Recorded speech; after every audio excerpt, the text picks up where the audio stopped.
Morning, everyone. My name is Earl Janupi Gutierrez, and today I will discuss about qualitative research design with my partner, Nauberson Bagutin. But before we proceed to our topic, let us first disassemble these keywords, which are the qualitative research and research design.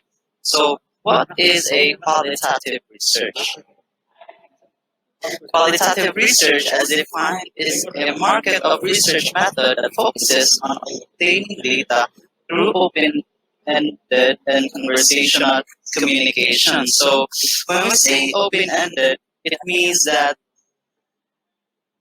it is a free form of questions that allow respondents to respond based on their knowledge, understanding, and own opinion to their topics, sometimes their own feeling. To simply put, this type of question is not limited to limited set of options. So this method is not only about what people think, but also why they think so.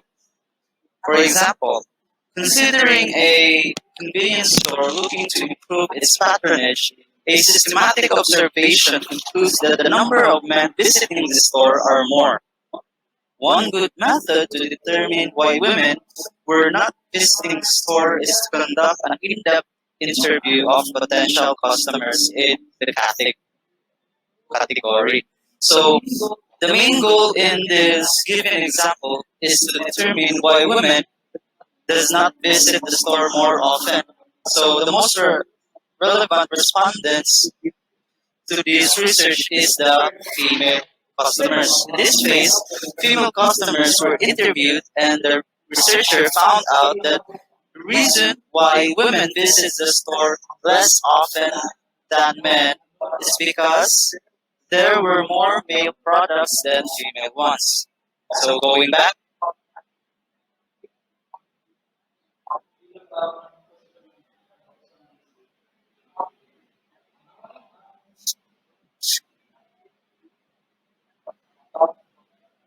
qualitative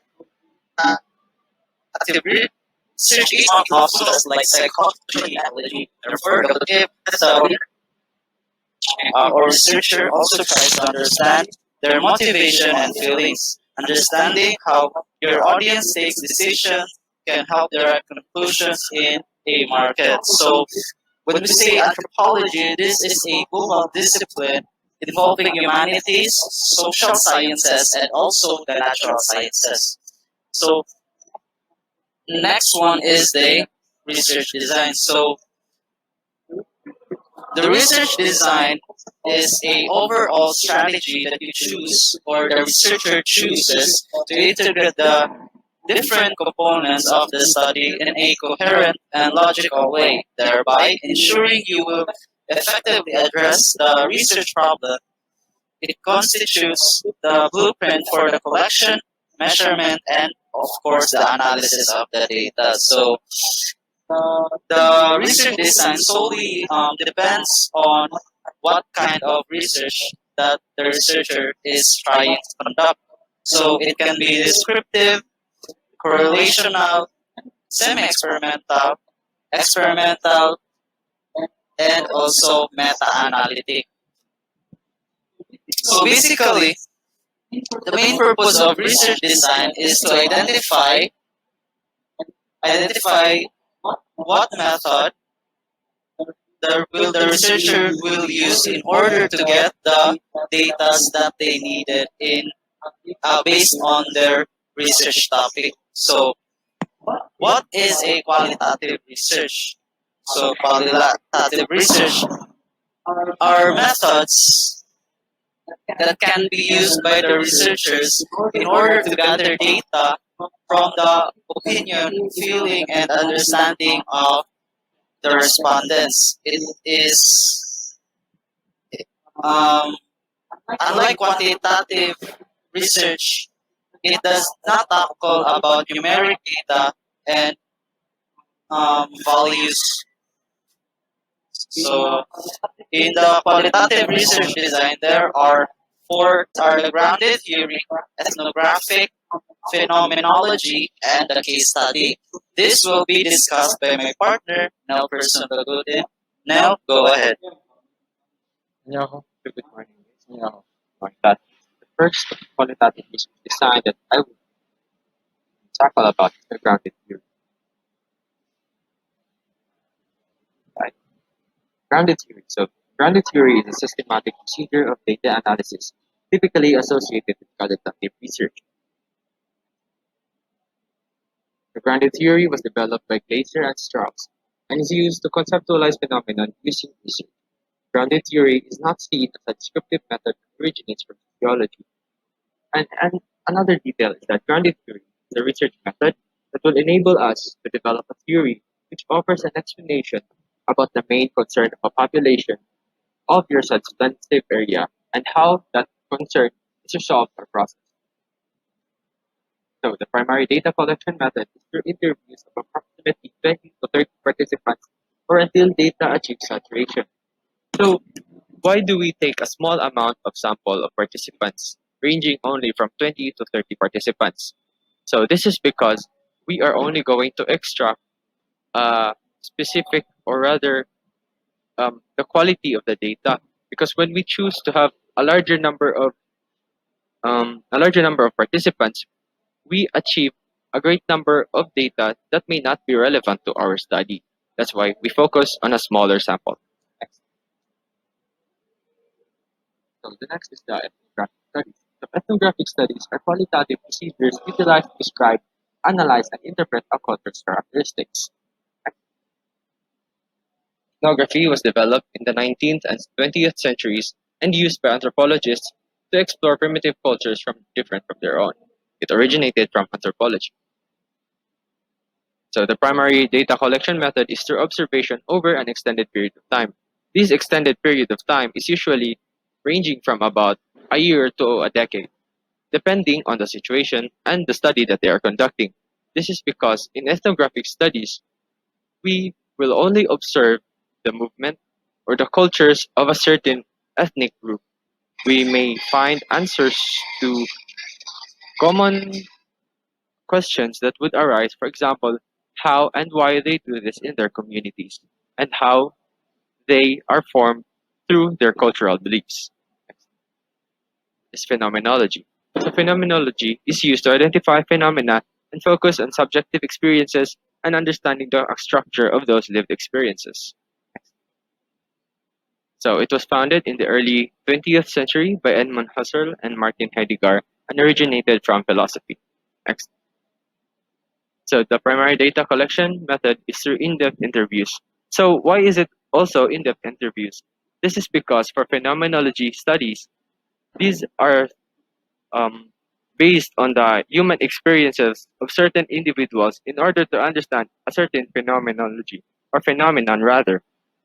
And in-depth interviews are key in this because through in-depth interviews, we get the main data through the individual because we could then see how they would react to certain questions and we can probe even further those questions through personal speaking with these subjects. Next. So the last is the case studies. So case studies are to be used when the researcher wants to focus on how and why. Also, the behavior is to be observed, not manipulated, because we are here to study. We follow certain um, ethics where we do not manipulate the samples, rather, we just observe them. Next is to further understand a given phenomenon and if the boundaries exist between the context and phenomena are not clear. Next. So, case studies are believed to have originated in 1829 by Frederick Lepley. Next. So, multiple methods can be used to gather data, including interviews, observation, and historical documentation. So that was it for the case studies, which would also be tackled later on by Earl Gutierrez. So here we have 6 qualitative research methods: one-on-one interview, focus group, record keeping, ethnographic research, case study research, and process of observation. And here we will talk about the one-on-one interviews. One-on-one interviews. So, conducting in-depth interviews is one of the most common qualitative research methods. It is a personal interview that is carried out with one respondent at a time. This is purely a conversational method and invites opportunities to get details in depth from the respondent. So, a good one-on-one interview usually lasts 45 to 90 minutes. Of course, it's always best to conduct this kind of interview face to face. Your sample size will be small because each interview contains a large amount of information. However, your sample should be rather heterogeneous. To make sure that it is, you can use a technique known as maximum diversity sampling. So why should your sample be heterogeneous? This is, of course, in order to obtain different data, or rather different point of views and different sides on how certain individuals perceive a certain question in your research. So, advantages. So, one of the advantages of this method provides a great opportunity to gather precise data about what people believe and what their motivations are, since we are talking to a person one on one in an interview. So, if the researcher is well experienced in asking the right questions, can help him or her collect meaningful data. Why? Because sometimes our respondents would not respond in the way that they would like to because they do not develop a trust with the researcher. Therefore, uh, they would give a basic answer, or rather a general answer to their questions. So, if they should not need more information, the researcher should ask such follow-up questions that will help them collect more information. Furthermore, one-on-one interviews ensure the subject's responses remain free and spontaneous, in contrast to what can happen in focus groups where the atmosphere is somewhat intimidating. The information is therefore not influenced by the leader effect, copying behavior, or psychological pressure. This is evident because in focus groups there are usually about um, uh, five five upwards of people, which would present conflicts in behavior of people, as said by the advantages that the people in one-on-one interviews are not influenced by the leader effect or the copying behavior. So let's go to the disadvantage of the one-on-one interviews. So nevertheless, disadvantage associated with this method is its considerable lag time. In general, it takes several weeks of analysis to obtain usable results. This method requires thorough preparation prior to the interview. Why? Because through these one-on-one interviews, sometimes there might be information that we could gather from the participants which do not really have a specific importance or use to our research. So there are three types of this. First is the structured interview. So the interview guide is very detailed and includes topics as well as subtopics. Before finishing the interview, the interviewer must check that each topic has been discussed. So structured interview, the flow of this is that there is a main topic followed by a subtopic and another main topic, which they would have to thoroughly finish. So next would be a semi-structured interview. So the interview guide is much less detailed. If the subject does not bring up all the topics, the interviewer does not force the topic unless it's a main one. Therefore, only the main topics would be tackled or discussed, and the subtopics would be kind of an optional basis. Next. So the goal of this is that the interviewer must be adept at listening actively and according positive attention to the subject while also correctly using the reformulation techniques.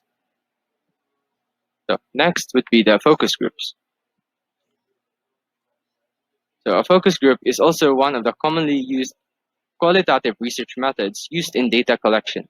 So a focus group usually includes a limited number of respondents ranging from 6 to 10 from within your target market. So the main aim of the focus group is to find answers to the why, what, and how questions. One advantage of focus group is you don't necessarily need to interact with the group in person.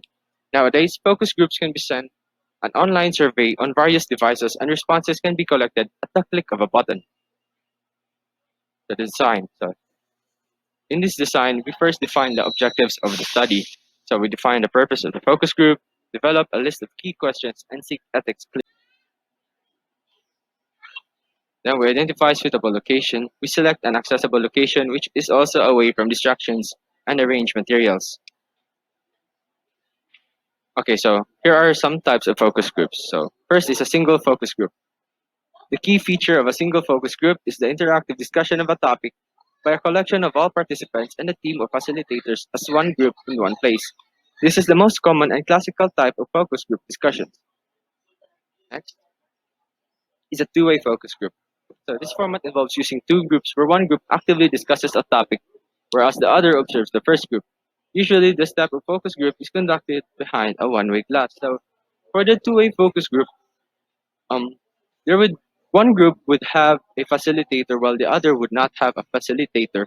One would be active in raising their own ideas into forming a certain conclusion, while the other team would base their ideas from the other group, kind of like just pitching in their own ideas, but without interacting with the facilitator.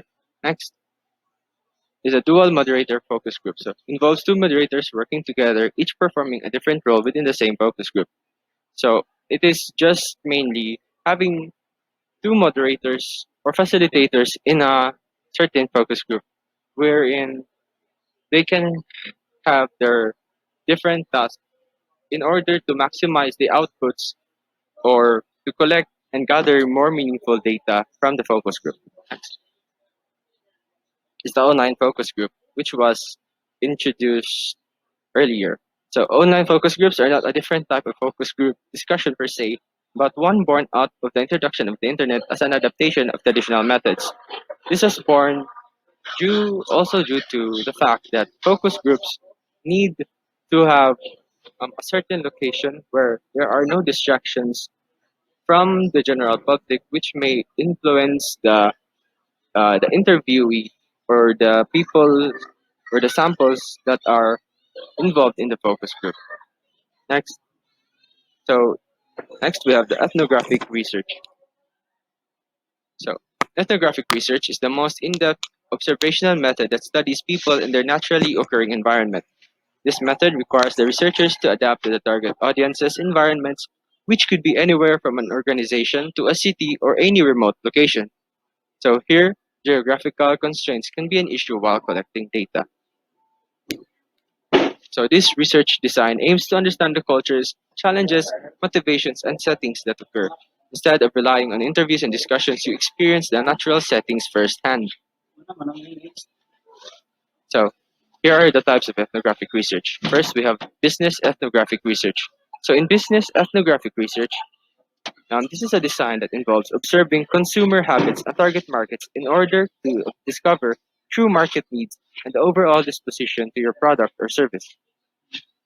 Next, in carrying out a business ethnographic research, it is necessary to work with a customer or client oriented framework that focuses on target markets rather than the business.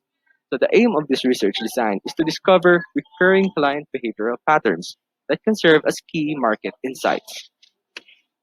Next. So, in order to gather useful data, the researcher must ask the right questions all the time.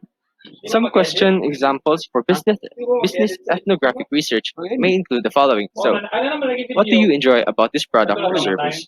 Why do you use this product? What specific needs does the product meet for you? What specific needs does the product fail to meet you? Does the pricing of the product equate its value?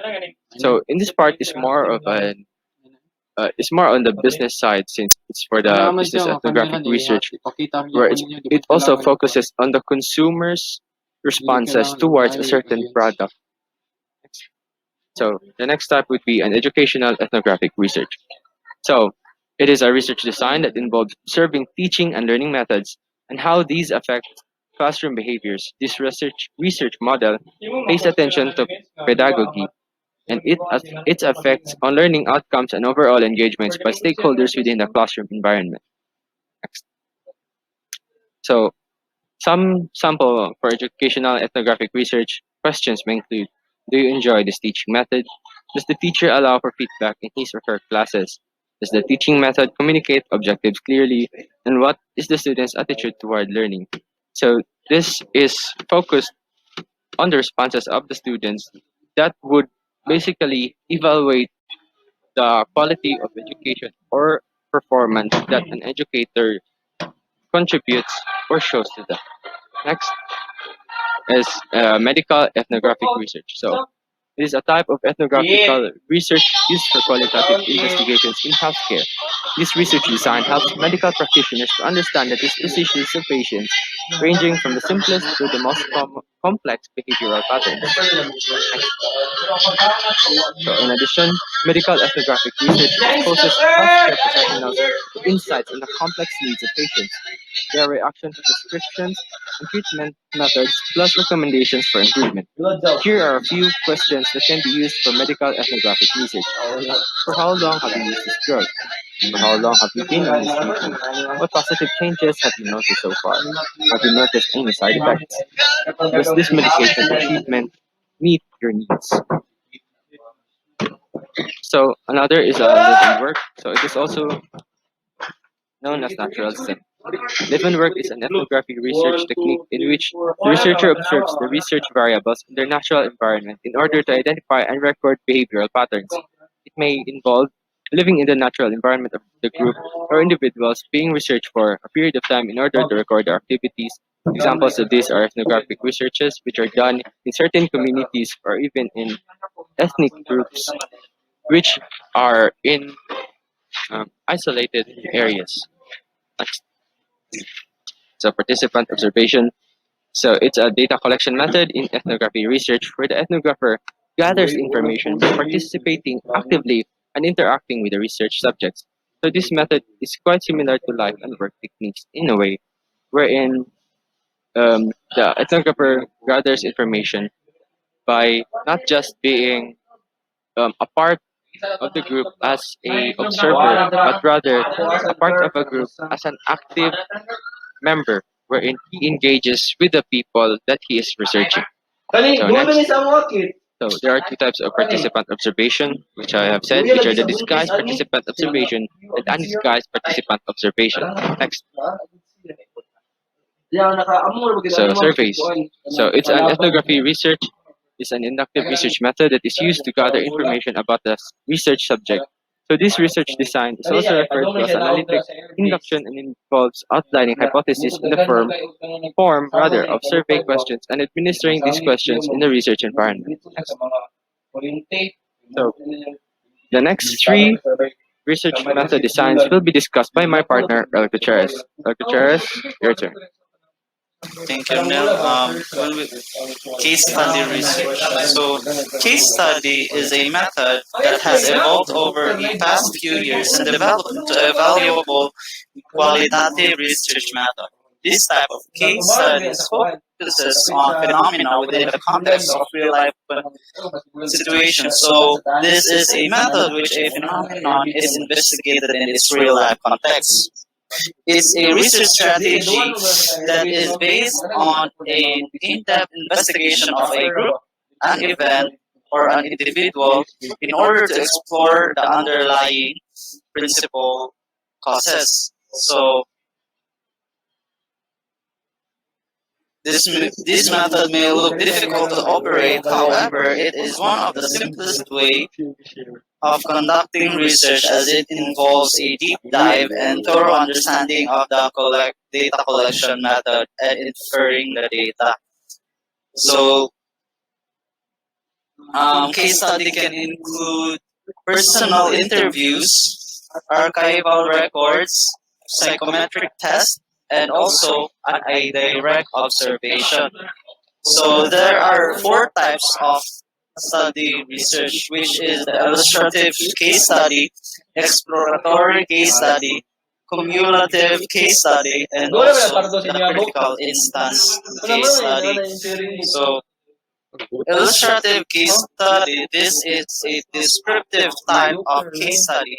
It uses one or two instances to describe an event.